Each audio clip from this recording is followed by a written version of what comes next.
కు స్వాగతం. 24 గంటలు కాదు, ఒక సెకనులో మీ ముందుకు చూస్తూనే ఉండండి. నిరంతర వార్తా ప్రసారాలు, ప్రభుత్వాధినేతగా రాష్ట్ర అభివృద్ధి కోసం, ప్రజల సంక్షేమం కోసం నిత్యం అనేక నిర్ణయాలు తీసుకుంటారు.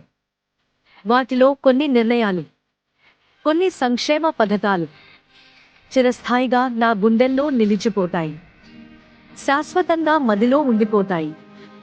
నాయకుడిగా నాకు అత్యధిక సంతృప్తిని ఇస్తాయి. అటువంటిదే రాష్ట్రంలో ప్రతి పేదవాడికి సన్నబియ్యంతో బువ్వ పెట్టే పథకం. పేదలకు పట్టెడన్నం పెట్టాలన్న కాంగ్రెస్ సిద్ధాంతాన్ని ఈ పథకంతో నిజం చేయాలన్నదే నా సంకల్పం అని సీఎం రేవంత్ రెడ్డి అన్నారు.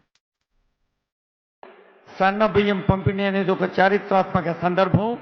ఇప్పుడు గౌరవనీయులు ముఖ్యమంత్రి గారి చేతుల మీదుగా తెలంగాణ రాష్ట్ర చరిత్రలో, ఒక తెలంగాణ చరిత్రనే కాదు, దేశ చరిత్రలోనే మొదటిసారిగా సన్న బియ్యం పంపిణీ ధరావత్ బుజ్జి గారు, ఆ తర్వాత మాలోత్ రంగా గారు, ఆ తర్వాత కర్ల రాధ గారు, తర్వాత సిహెచ్ లక్ష్మి గారు, తర్వాత షేక్ రెహమాన్ గారు, షేక్ కరీమా గారు, ఒకరి తర్వాత ఒకరు రావాలి.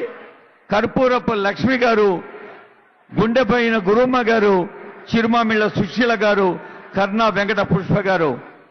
ఈ తల్లుల చేతుల మీదుగా లాంఛనంగా ఆరంభమవుతున్న సన్న బియ్యం పంపిణీ తెలంగాణ రాష్ట్ర వ్యాప్తంగా ఈరోజు ఉదయమే ముఖ్యమంత్రి గారు ఉగాది సందేశంలో చెప్పారు,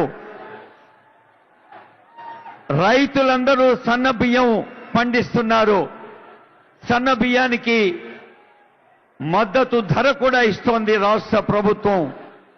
సన్న బియ్యం పండించే రైతులు సన్న బియ్యం తినాలి అని ఇదిగో 10 మంది తల్లులకు